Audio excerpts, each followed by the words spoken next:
I'm ready. Okay. 3, 2, 1. Well, folks, we're back again, and I could call this definitely the wet dirt segment of the show.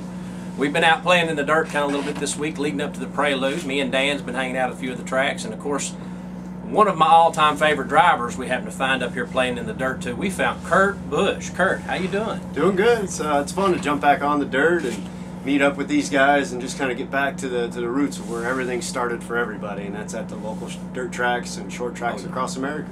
Now, let me, of course, a lot of our listeners, what we try to do with drivers, it's, everybody sees you out there. They see you in a Sprint Cup car, they see you running nationwide, but you got your start in, of course, the lighter cars in the dirt.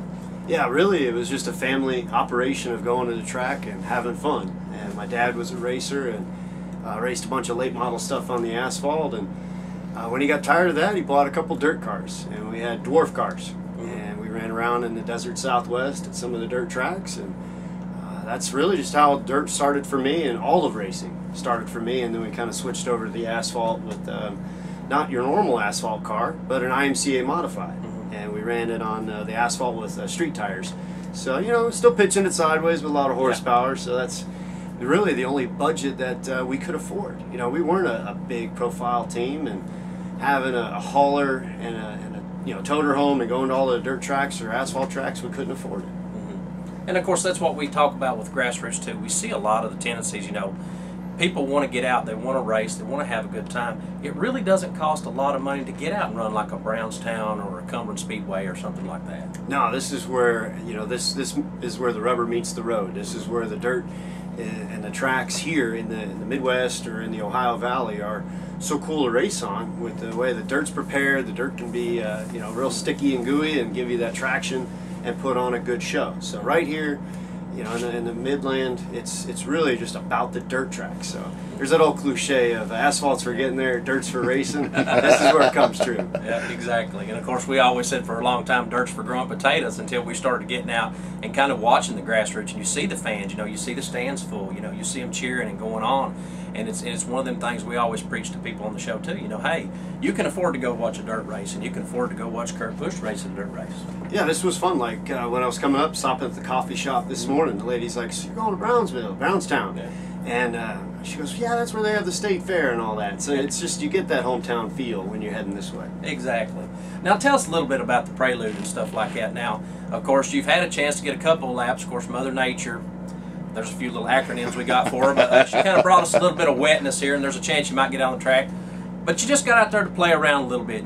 Did you get the goosebumps, the goose pimply, you ready to go after it? When something is so different, it's so exciting. And I hadn't been in a dirt late model in years. Last time I was in one was at Tony Stewart's Eldor event, the Prelude, and this was probably 5 years since then. And just jumping in the car, and you push the clutch to go, then you let go, grab high gear. I just wanted to get used to the driver ergonomics of it, make sure the seat fit, seat belts are good to go. So that way you're knocking out some of the newness today. That way you have more confidence when you jump in the car to make hot laps, during Prelude event. So the boys from Masters Built were here to give me their house car, and I got teamed up with them through one of my shop guys back at Phoenix Racing. So here it is, a bunch of South Carolina boys, those some boys up in Indiana, and they said, "Heck, let's get you in that car." And so when you have the chance to drive a top-notch car, because those Masterbuilt guys have been winning some races this year, you got to jump on that opportunity, and this is what makes it fun, is teaming up with a group of guys you don't even know, but you're a bunch of racers. Everybody's just racers. Oh, no doubt. And of course, that's like we speak about every week. We see the excitement, we see the drama of this unfolding a lot of these dirt tracks, because you see more of them, and you see a lot more of them being successful. Oh yeah, I mean, there's guys that have switched over and made it into the asphalt bigs, but yet there's guys that make a great living at doing the dirt tracks and running the late models or World of Outlaw. I mean, a guy like Bloomquist comes to mind, or a guy like Blaney. He ran the World of Outlaws and switched over, and now he's on the big Cup circuit, and his son is coming up through the racing ranks. So if you're a racer, you're a racer. Exactly, and of course now you and I talked a little bit about that too. Of course, we know Kurt Busch likes drag racing. We know Kurt Busch likes road courses. We know you like it all because you're a true racer at heart. What kind of advice could you give an up-and-coming driver? Would you tell them to start off, like I've heard some people say, jump in a go-kart, and I've heard some say drop into a legend or drop? What would you tell them to do? Yeah, there's so many different ways to get involved, and the number one thing is to have fun. You know, you can't take it too serious, and there's so many different areas of the country that this question pertains to. You know, whether it's the desert Southwest, whether it's upstate New York, whatever is hot in your region, you got to be against the best competition. And when you start to master that competition or that car, my advice is you stay at one track and you stay with one car early on in your career. So it could be a legend car, you know, start out on the asphalt, or it could be a go-kart, just depends. My mom didn't like go-karts, so we didn't race much as you know, single-digit kids. But as soon as we got into our teens, we started racing, me and Kyle, and we mastered the car in that division at that track. And then we started to travel around and go to a bunch of different tracks and test your skills and travel on the road, because traveling's tough too. It is, especially for younger kids growing up too. And what we see a lot of, we've seen it happen a couple times. You know, we'll interview drivers. You know, we say, hey, look, they're going to be the next talent. You know, they're going to be the ones that's moving up through the ranks. They get in something, as soon as they get in it, they win it. But then they try to move too quickly. You know, they jump out.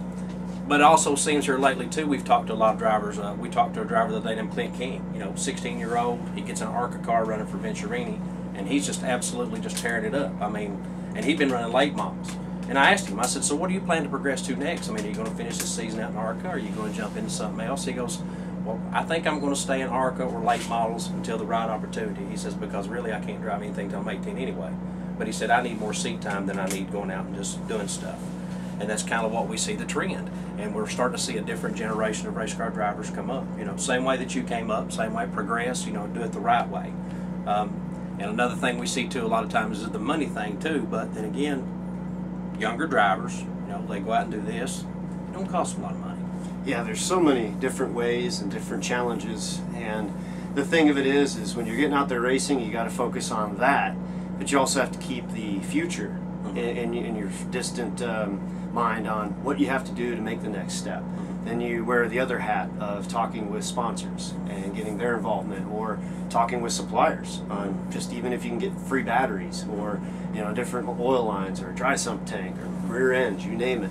So you have to learn the business of it from the underside, and then you got to work on your car. You got to know what it takes to set the toe or check bump steer or string a car. You got to really know it from the inside out. That way when you have something bent, you can find it quickly and more easily, and then move on to the next show.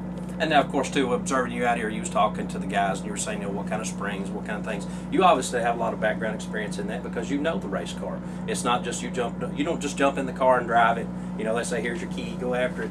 You know the process of it. You just want to be one of the guys at the end of the day, because you got to know how to work on things. Because let's just say Billy out there breaks his leg and he can't make it. You got to know how to set the stagger on your tires, exactly. Or you got to know how to put the car on a set of scales and make sure your wedge is correct, and just double check everything. I mean, you got to be part of the team. Not one guy can do it. And when you have a family committed to trying to help you, or a group of guys that are volunteers, you got to take care of them. Just like today, I'm like, hey, I think we're rained out. Let's go to the Pizza Hut and go grab some pizza for lunch, guys, you know? But it's just a matter of going out there and having fun. That's really the bottom line. Now let's talk a little bit too about the progression. Now you said for you know, you are actually going to go do some testing at Road Atlanta and things like that. What's going on with your team this year? And of course now I've heard, you know, maybe Furniture Row, some different things. Tell us a little bit about, of course, the good exciting things coming for you in the future. Yeah, this is a busy week. I'm going to be in a car. At least I made 1 or 2 laps today to say that I was in a car today at the dirt track. But tomorrow, testing my little brother's nationwide car at Road Atlanta, trying to be better prepared for our road course races coming up later this summer. Wednesday, we'll be at Pocono, brand new asphalt for the Cup car. So we'll be 210 down the front straightaway there. Jump on a plane, head over to Eldora, and do the Prelude and run Tony Stewart's charity race. So a bunch of big dogs are coming out for that event. Back to Pocono for Thursday's practice, Friday qualifying, the whole weekend. And then, yes, this is contract season. This is when some of the teams are moving forward with some of their plans for 2013. And that gets back to my point of, you got to race, you got to focus on what's going on right now. And my commitment is with Phoenix Racing, my little brother's race team. Got to have fun. That's why we're here with Masters Built guys racing the dirt car. But then keeping an eye on the moving target, what's going to lead to the future. And so that's where you balance it all. Well, I can tell you from all of our listeners out there, there's one thing about it, you know, we're always rooting for you every weekend regardless, because Andy and I always talk about how you and your brother both are what we call wheel men. It doesn't matter if the car's bad. You get out there and you sling the wheel and you make sure that it goes and does what it's supposed to do, and you give it every ounce. You see a lot of guys, you know, you listen to them all the time whining and crying about stuff, but guess what? We know that when Kirk and Kyle get in the car, it's up front. You're going to run it up front. Well, I appreciate that, and I think that's just the true racer in you, and I know that everybody that'll be there at Eldora is there for the big excitement. I mean, there's a lot of big names, but they're there to see a real race. Exactly. And it's just true Midwesterners coming out for a good dirt track show, and I appreciate the compliment. Me and Kyle, we race hard, and we put tape on the grill for more downforce. Sometimes we need to put tape on this grill, too. Then we'll be a little better off. But see, that's what it is, you know. We, the race fan, and I'll speak on behalf of all the people out there in the NBS Racing blog, of course, Dan and everybody, too. That's what we like to see. You know, regardless of what, you know, sometimes we got what we call reality TV out there. Yeah, there's that goes on. I would rather hear you talk about, you know, how mad you are over something's wrong with the car or somebody done you wrong than I would be, well, you know, we're out here running around laps, we done blah, blah, blah, like a lot of guys do. So like I said, you've got the backup from, you know, Burning Rubber Radio TV, everybody NBS Racing blog, everybody out there on Facebook, because I'm telling you, that's what we want to see. Well, heck yeah, I appreciate that. That's right. And it's great to have, you know, the local endorsement. Mm-hmm. And that, to me, means much more than those big guys that run the big papers and the big news. Exactly.